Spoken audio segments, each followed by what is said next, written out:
एक crime syndicate जो इतना ताकतवर कि उसके कंट्रोल में पूरे यूरोप का कोकेन मार्केट था। इनफैक्ट यूरोप की कोकेन इकोनॉमी का 60% से ज़्यादा यही सिंडिकेट कंट्रोल करता था। और फिर 2023 में एक ही दिन 10 मुल्कों में रेड्स होती हैं, जिनमें इनके 132 से ज़्यादा मेंबर्स को गिरफ्तार कर लिया जाता है और ये अनटचेबल सिंडिकेट आखिरकार धर लिया जाता है। ये सब कैसे और कब हुआ, और क्या ये सिंडिकेट का एंड था या फिर एक नई शुरुआत? आइए अनकवर करते हैं दुनिया के सबसे डेंजरस क्राइम सिंडिकेट ड्रनगेटा की कहानी।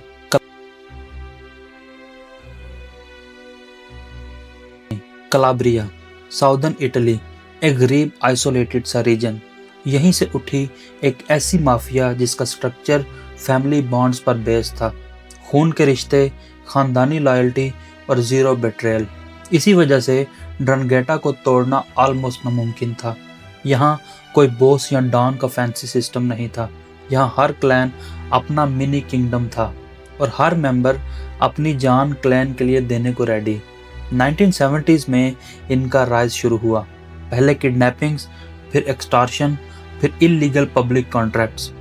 जॉन पॉल गेटी 3 जैसे सेलिब्रिटीज़ की किडनैपिंग, रैंसम के पैसे और फिर वही पैसे पब्लिक कंस्ट्रक्शन प्रोजेक्ट्स में डालकर लीगल मनी बनाई गई। Smart, cold, calculated. लेकिन असली गेम चेंज तब हुई जब इस गैंग ने कोकेन मार्केट में कदम रखा। साउथ अमेरिका के कार्टेल्स, यूरोप के पोर्ट्स और बीच में ड्रनगेटा का invisible network. Cocaine shipments directly Colombia से इटली आती थी, फिर यूरोप भर में डिस्ट्रीब्यूट होती। आज भी कई एक्सपर्ट्स कहते हैं कि यूरोप का सबसे पावरफुल ड्रग पाइपलाइन ड्रनगेटा के हाथ में ही था। इनका मनी लॉन्ड्रिंग सिस्टम तो और भी इंसेन था। Restaurants, hotels, car washes, real estate, हर जगह इनका पैसा साफ होता था। Black becomes white, crimes become business and business becomes empire. और फिर इंक्रिप्शन, एनक्रोचैट और स्काई ईसीसी जैसी एप्लीकेशंस ने इनकी इंटरनेशनल कम्युनिकेशंस को और भी सिक्योर बना दिया। अथॉरिटीज़ के लिए उनको ट्रेस करना मुश्किल से मुश्किल होता गया। एक modern mafia but with ancient loyalty. Dangerous combination. लेकिन फिर आया वो दिन जब माफिया की कमर ही टूट गई। 3 मई 2023 सुबह 4 बजे यूरोप भर में पुलिस हेलीकॉप्टर्स आसमान में घूमने लगे। 2700 से ज़्यादा ऑफिसर्स, 10 मुल्कों में कोऑर्डिनेटेड रेड्स। ऑपरेशन का नाम था यूरेका। और फिर दुनिया के सबसे पावरफुल क्राइम सिंडिकेट पर ज़बरदस्त हमला हुआ। एक ही दिन में 132 मेंबर्स पकड़े गए। Cocaine trafficking, money laundering, tax fraud, arms smuggling, everything collapsed at once. ये ऑपरेशन सिर्फ एक रेड नहीं था, ये माफिया के दिल पर लगने वाली सबसे गहरी चोट थी। यूरोजस्ट और यूरोपोल ने इस ऑपरेशन में लीड ली। Years of surveillance, intercepted messages, secret financial trails, undercover networks और फिर जाकर माफिया की वॉल क्रैक हुई। लेकिन ये क्रैश यहीं खत्म नहीं हुआ।